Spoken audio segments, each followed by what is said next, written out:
Hi. Well. Hello.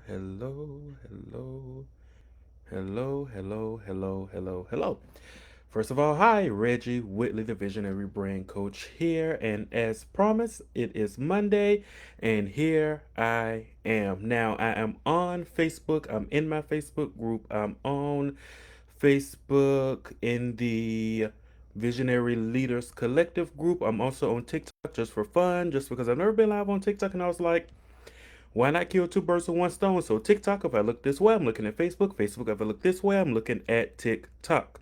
Now, I don't really know how this works over here on the T and the T, but this is more so my audience Facebook. The only reason I'm on Facebook is because I have the group. I love TikTok, although again, I've never been live over there. But I don't know what they finna do over here. Let's just be very honest. It could get real hectic, crazy, and it could cuss me out. I don't know what's for them. But I'm here to talk about intellectual property. That is what this week is about. This week is about intellectual property. Now, a lot of people don't know. First of all, I am Reggie over here for my TikTok people. Hello. I don't know if these are my followers. If these are my followers, you already know what I'm about. If you are not, hi, I am a visionary um, brand coach and all that is good and well. I don't really feel like introducing myself any better than that. Go to my other TikToks and you'll see what I'm about. So, intellectual property. So, I love it. I love intellectual property. I'm a fan of it, whether it is something big like a trademark or something small like a domain name. If you know me, all of my emails come from Reggie at reggiewhitley.com because I probably shouldn't say it on TikTok. But I love intellectual property, even if it's just I have an idea, I have a business name, I want to go ahead and lock down that domain so that I own that intellectual right. Here's the thing though, it goes far beyond just your domains, it goes far beyond just your custom email addresses. By the way, if you have a business, you have a nonprofit, my strong suggestion to you is to figure out how you can get a professional email address before you go out and do some real business. Now, a lot of people don't want a person to do business with them. They people take it less seriously when you're emailing them from a Gmail, from a Yahoo, from a AOL, or from something like that, a Bing.com. People take you more seriously. You look like an adult to your adult in business when you actually have something at yourbrandname.com or .org, .co, .net, .edu, whatever. And so it is not hard at all. I can give you some suggestions if you want them later, but today we're not talking about any of that. I just wanted to inspire you and encourage you to go online and figure out how you can get a branded business email address. Some people say they can get them for free. Mine are very cheap through my company, but hey, that's not what we're here about. Let's talk about copyrights, patents, and trademarks because a lot of people, I don't know if y'all be knowing it or not. I be just sitting looking at y'all like, do they know that they're infringing on somebody else's rights? You can't just slap a Nike logo on your shirt. You cannot just slap um I don't know, Gucci, you can make your own Gucci belt and say that that's it, that's mine, and that's all that there is to it, and expect not to get in trouble. The only reason a lot of people haven't gotten in trouble, I'm talking even about you do sorority stuff, you do fraternity stuff with their logos, you do stuff for other churches with their logos. I don't care if the member of the church come to you and say, hey, can you use this? You should be telling them no because you don't have the rights and they don't have the right to give you. So even when it comes to like cartoons, people have bakeries, people have jewelry companies, people have decorating companies. If you're not getting your rights, if you're not getting it from somebody legitimate and you're just saying, hey, I'm just going to go online and print this off, or I'm just going to go online and copy this and use it myself, chances are great you will eventually get in trouble if you ever blow up to a certain magnitude. Now, could it be that God won't let you blow up to that magnitude simply because He's saying this, idiot here, let me just make sure I keep them hidden, and thus having to stunt your exposure. I ain't know how it's better to say that. Thus stunning your exposure because he's saying I have to protect them. I know they're praying to say, hey, blow on my business, make my business great, make people know my business, but he like, you don't want people to know your business because if people know your business, you're gonna get shut down. So that's when it comes to trademarks and all that kind of stuff. But first, before we go there, we're going to talk about copyrights. Then we're going to go to patents, and then we're going to go to trademarks, because I want you to understand the difference between copyrights, patents, and trademarks. I'm not going to be here long. I say that all. I've come to the conclusion that I don't know how to get on live and not say I'm not going to be on here for no long time. If you don't want me to say I'm not going to be here for no long time, I'm sorry. I just don't know how to not say it. I say it before I think about it, and it just slips out of my mouth, and then it's done. So I'm fooling myself by thinking I cannot say it. So, copyrights. A copyright is something that you get on an artistic, literary, or dramatic expression. What that means is, some examples I should say are like songs, music, song lyrics, music, motion pictures. So that's like your TV shows, your short films, your movies, poetry, nonfiction, and fiction writing. So that's your books, whether they're fictional or nonfiction, things of that nature fall under copyright. Now, here's the thing, it has to be a tangible thing. It cannot be an idea. An idea will not work because an idea cannot be copyrighted. I googled it right before I got on and I forgot what's the past tense for copyright. Copyrighted. An idea cannot be copyrighted. So your idea for your book, it cannot be copyrighted. Your idea um, for your song, if it's just in your head and you're just walking around humming it, it's not down because it has to be tangible. You have to put it down on paper. You have to do something with it, whether you write it, type it, and print it, whatever. Even if you don't print it, it's typed. So technically, it's not tangible if it's just typed on the computer, but it can still be copyrighted. Um, but it cannot just be in your mind as an idea. The thing is, a copyright lasts for the artist. Whoever creates the thing, the copyright lasts for the artist's lifetime plus 70 years. So that means if I write a song right now, if I type out the lyrics right now, that song would be my personal copywritten right for my entire lifetime and then 70 years afterwards. Now, I know you're saying, well, you'll be dead. Well, my children would get it unless I sign off on somebody else getting it for those 70 years. Now, you don't have to apply for a copyright.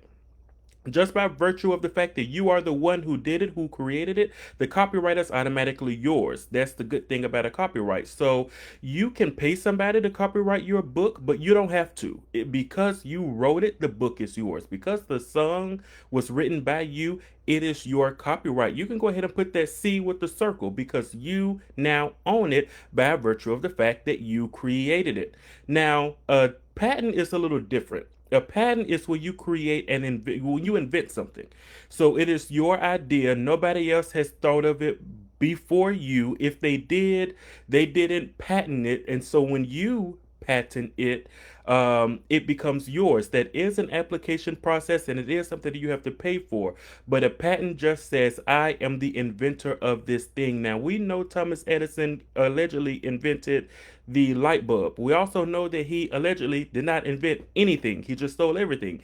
But he is the one who got the ideas, whether he got them from his brain or whether he got them from somebody else. He got the ideas and he paid for the patent for it. Because he paid for the patent, he being Thomas Edison. Because Thomas Edison paid for the patent for these ideas, his name was stamped on it as the inventor, thus making him, I think today, he's still he holds the record for the most inventions. Again, they say that man stole everything, I believe it. But he's the one that filled out the applications. The thing about a patent, when you invent a thing and you apply for the patent, you tell the public how you did it. So it's no longer a secret. You cannot invent something. Let's just say a recipe, for instance. Nobody's going to patent a recipe. But let's just say a recipe. If you have a secret recipe and you say, "Ah, man, I need to patent this recipe." Um, and it's a top secret ingredient in that. You got the Krabby Patty secret formula. When you apply for the patent, you let the world know what that secret formula is. Why? Because you have to let the patent people know. And the patent, the patent people is the US government. You have to let them know in the application what is it that made your invention an invention? How did you piece it together? How did you put it together? However, you put it together, when you put it on paper, it becomes public knowledge. So it's no longer a secret, but nobody can use it without your permission. An example of that in real time today is the pink pineapple. Y'all know the pink pineapple, I'm sure. The pink pineapple is something that you can buy in the store. It's literally a real pineapple that you can cut open. It is pink instead of being yellow. People eat it. I don't know how it tastes. I've never had one. But the people who invented it, because yes, it was an invention. The people who invented the pink pineapple, they put a patent on it before they released it to the public. So now that it is patent, you cannot replicate, you cannot regrow a pink pineapple in your house or in your factory anywhere because a single person or company owns the patent for the pink pineapple. So that is a great example. That's why when you go, they don't have the, I forgot what it's called on the pineapple, but they don't have the thing on it where you can put it in the soil and regrow it because that's a patent. If you try to regrow it, and not if you try, I guess you can try anything, but if you regrow it, you're doing it illegally, you know. So that is an example of a patent. Also, even when you start looking into patents, even how some stitching, I think Gucci was one who patented a certain way of stitching. They invented it. Nobody else had done it before them. If they did, again, it wasn't patent. So when they invented it and they put it through the patent commission people, it went through and they were able to secure it so nobody else could do the stitching quite like them. So this is even for like medical purposes, chemistry, when they create new medicines, all that is patent. You can actually look on the patent website and see what goes into a lot of the medications, a lot of the pharmaceuticals that we have, simply because when they got a patent, they had to let the people know. And those do last like a maximum of 20 years, a patent does. So, again, that's something that you do have to apply for. It does not come free. Now, I'm not going to say it does not come easy, but that's what it is. It's inventions, it's methods, and it's goods. Inventions like the invention of the light bulb. Goods like that pink pineapple. Methods like the way that Gucci invented, I think it was Gucci, guys, that Gucci invented the way of stitching, which was a method, so they patented. There's that. They have to be innovative, useful, and non-obvious. It can't be something that's obvious and nobody can figure out. Now, trademarks, and this is my favorite, trademarks, because this is what applies to more people than a copyright or a patent. Now, copyrights do apply to a lot of people too, by the way. I ain't gonna put that out like it ain't nothing because people create stuff all the time. I remember Andre Crouch. He said that he wrote a song every day of his life, and he died well in his 80s or 90s. And he said from the time he was like a kid, he wrote a song, wrote it out, the lyrics to a song every single day. He said God gave it to him. He wrote it every day. So, you know, that man got a lot of copyright under his belt. Never had to file a thing. Now, again, trademarks. What is a trademark? So, a trademark is a company or brand's mark. So, by mark, that is a name, a logo, a motto, a design, something like that. And it distinguishes that company or that brand. It distinguishes it from others. So, that means a trademark can be a name. Let's look at Burger King. Burger King is a trademark because they filed a trademark. You have to do this as a process. There's a payment there. Burger King, the Burger King people back in the day, they filed the trademark for Burger King, the name. So I cannot go and legally open up another restaurant called Burger King. Now, trademarks do have classes. A class is a category. So if you go to the trademark website and you try, I think it's USPTO, and you try to do a trademark application, or you get a trademark lawyer or an expert to do it for you, they're going to ask you what class do you want your trademark in. So Burger King got their trademark. I don't know what all the classes that they got them in, but let's say they got them in like restaurant, stores, merchandise, stuff like that. So you can go, technically, if they didn't get a trademark in the class of home building, for instance, you may be able to get away with having a Burger King home building company. Now, that'll be stupid because it don't make sense. But I just said that to say trademarks have classes or categories. So with your trademark, you can have the name Burger King can be trademarked because it's the name of the company. And then their slogan is "Have it your way." Have it your way is a motto, and it's something that is distinguishable to Burger King. McDonald's isn't saying "Have it your way." Hardee's isn't saying "Have it your way." Sonic isn't saying "Have it your way." No one else is saying "Have it your way." Burger King is saying it. It is distinguishable to them. As a result, that motto can be and has been trademarked. So I cannot go around and start telling people, hey, over here with the Visionary Brand Coach, you can have it your way. Because there's a chance that my category has been already gotten by Burger King. Is Burger King doing consulting? No. But Burger King knows their power. They know their influence. They know their depth. And so they may get trademarks in classes that they aren't operating in or in categories that they are not operating in because they have the one, the money to do it, and two, they know that they don't want anybody else to use their stuff. And so they have the trademark for Have It Your Way. They have the trademark for the Whopper. That's why nobody else has a Whopper. I can't open up a restaurant today and say, I sell a Whopper because Burger King will come back and say, no, you don't. We have the trademark. You can sell that burger, whatever burger it is, whatever burger recipe it is, you can sell it, but you can't call it the Whopper because Burger King has the trademark. So the same is with things like the Golden Arches. McDonald's has the Golden Arches trademark. Let's look at some stores. All these stores that we see, these mega stores, these huge stores, 9 times out of 10, the name of the store is trademarked by the owners. Also, if they have a popular product, let's look at Ralph Lauren. Now, I know a lot of people say Ralph Lauren. That might be how that man said it too, but I'm going to say Ralph Lauren. So let's look at Ralph Lauren. That is a brand in of it's a man's name and it's a brand in and of itself. Because it's a man's name, they did have to identify it on the trademark application to let them know, hey, this is something named after a human.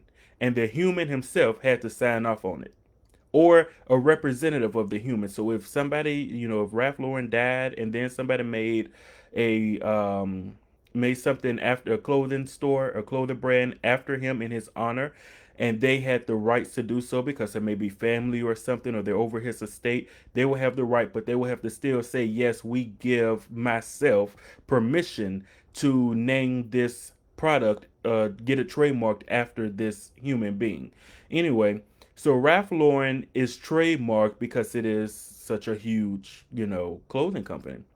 Now, outside of Ralph Lauren, well, not even outside, inside of Ralph Lauren, when you look deeply into it, they have stuff like the Purple Label. They have trademarked the Purple Label. So that's why nobody else can go around and say, yeah, my store has the Purple Label because that is exclusive to Ralph Lauren. Now, if you carry Ralph Lauren, that's fine because you probably got permission to carry it if it's authentic. Now, if it's that fake stuff, I ain't got nothing to say to you. Just stay out of jail. But if it is authentic Ralph Lauren, then you most likely got permission because that name is trademark. You can't just go around and use it, right? And so there's that on that with that, even down to the logos, even down to the branding. So you cannot have something. Let's even say I remember about a year ago, I learned about this podcast. It was I think two ladies who had a podcast, and they built the podcast kind of like on the back of Oprah Winfrey. Oprah did not know about it. She did not approve of it. She didn't know that it was going on. But what they did was they named it like the old podcast or something, or big old podcast, something that played off of her name. And then their logo was like a silhouette that could arguably be a silhouette of Oprah Winfrey. When Oprah's team found out, they were, and then they did also do a lot of, I think that it was something like there was something with Oprah doing a podcast. I don't know if it was like they would take a Oprah Winfrey show topic and talk about it on the podcast or what they did, but it was something they didn't do that for nothing. They actually talked along Oprah about Oprah on the podcast. It could have even been they were talking about her life, how it was inspirational. I don't remember, but it was something that they were doing to honor Oprah. They were not trying to defame her or anything like that. But because Oprah, the name Oprah is trademarked, and because Oprah has her intellectual property tied down, even down to her rights as far as her imagery, her there's a word that I'm looking for that I just cannot think of, but likeage,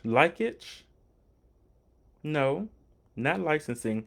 Gosh, that's gonna bother me. But there's a word that I'm trying to think of that I cannot remember what it is right now. But it's something to do with um their image. Mississippi doesn't have it. Maybe that's why I can't think of it. Tennessee, I don't think has it either. I know only certain states have this, like California, Florida, New York. They all have it. But it's when you have a right to your image, when you have a right to the likeness. That's what it is. The likeness of yourself, which is your imagery. She has all that tied down. When she and her team found out that this podcast was doing this, her lawyer immediately sent a cease and desist, like, hey, you cannot use this. This is trademark. This is like this lady's likeness. They refused to change it. They didn't listen. I guess they took it as a joke, or maybe they thought, "Oh, this is going to get us some notoriety because now, ooh, Oprah knows about us."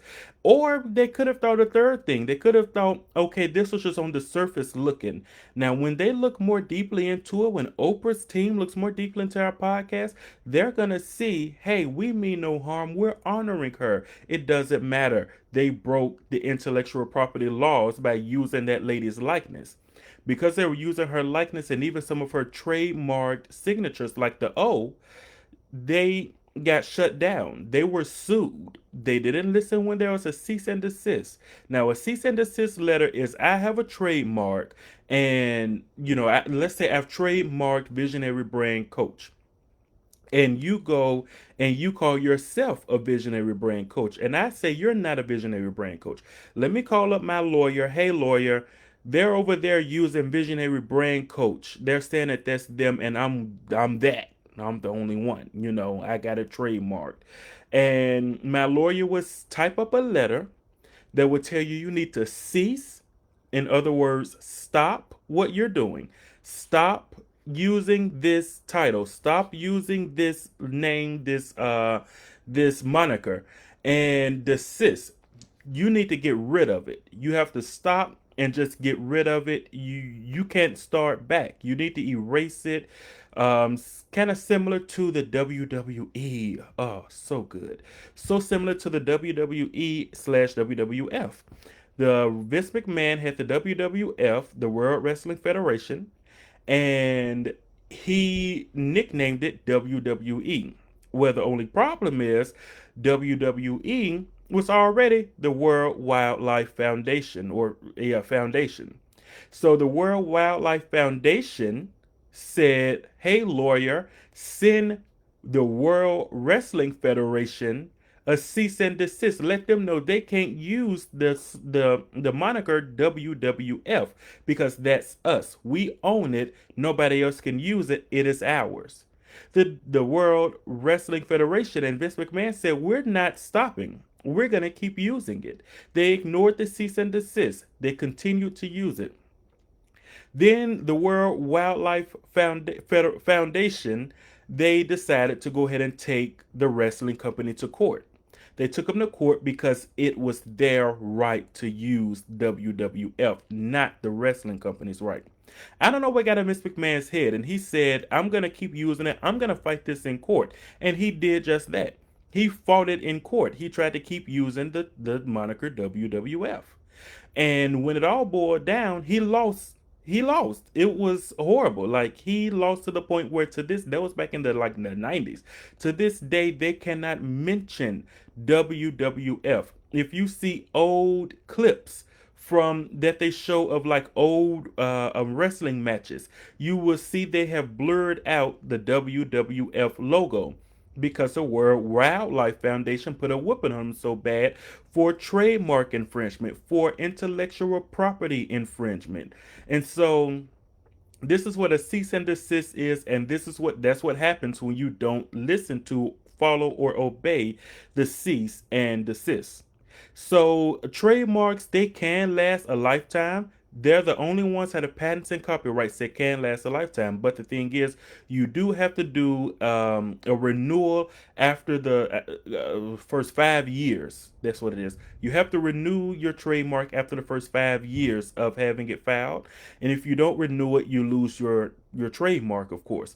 One of the examples of losing your trademark, gosh, what was it? Sierra Mist? I think it was Sierra Mist. If I'm not mistaken, PepsiCo, um, is the one who owned Sierra Mist.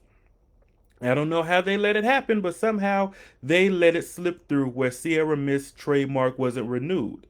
A young lady by the name of Sierra decided, you know what? My name's Sierra Mist today, and she went ahead and she got a trademark for that name, Sierra Mist. It went through the courts and it was approved by the courts because nobody else had an active trademark. PepsiCo had to come in. I don't know what all they had to do, but they got their name back. But that's just going to show if you don't get it renewed, it will get lost. Even a big something like the Sierra Mist sodas or pops, whatever you call it. You can also trademark sounds. So even like the Netflix, when Netflix come on, that's trademark to that exactness. That is trademark. YouTube makes a sound. Tubi makes a sound. All of those sounds are trademarked, so you cannot even go and just plop them in your videos yourself because you not could be, you are infringing on their trademark right, their intellectual property rights. Okay, so the things that you do not have to apply for, they're automatic, include a copyright. We went over that already. And you don't have to apply for database rights. So if you have things on your saved in your database, you don't have to apply for those rights. Those are yours because they're yours. And then trade name rights. You know the R with the circle? You don't have to apply for that. A lot of people think you do. That R with the circle, it really don't hold no weight. It looks good, but it really don't hold any weight. It's the TM that holds some weight. But you don't have to apply for any of those. They are automatic. You do have to apply for your patents. You do have to apply for design rights. So how certain things are designed, like how the Gucci bag is very distinguishable, especially with the stripes. And also Adidas is very distinguishable with the stripes. Nike is very distinguishable with the check. All of these are design rights. How a thing is designed. How the Adidas shoe is designed with the stripe, and then I don't know how they are now. I ain't had no Adidas in a while. Do I have Adidas? I ain't no Adidas in a minute. There's no Adidas are very designed. At least they used to be to where you can look at it and be like, oh, those are Adidas. If you see an off-brand Adidas, they are, unless they got permission from the Adidas people, they're not supposed to be doing it. Anyway, so design rights you do have to apply for, trademark rights you do have to apply for, and a number of other things you have to apply for. But like I said, there are some things that are free that are automatically applied. So I want us to get in the mindset of knowing that we have a right to trademark our stuff. Now, again, we talked about copyrights and patents, all that's good, but most people do not like to trademark their stuff. And since I'm talking to business owners, since I'm talking to nonprofit leaders and brand leaders, you want to trademark, Miss Netta, he had kind of got famous with the name Miss Netta. And nobody told Netta, like, hey, Netta, you need to get that trademark, sir, ma'am. I don't know. You need to lock that down. You need to go ahead and get that secure so can't nobody else get it. Nobody told Netta. Somebody came and they took Miss Netta, got it trademarked. It went through because nobody else was using it according to the Trademark Commission. By using it, nobody else had filed for it. Now Netta don't know what to call himself. Netta got to go back to being Joe. Because according to that trademark application, that ain't Netta no more.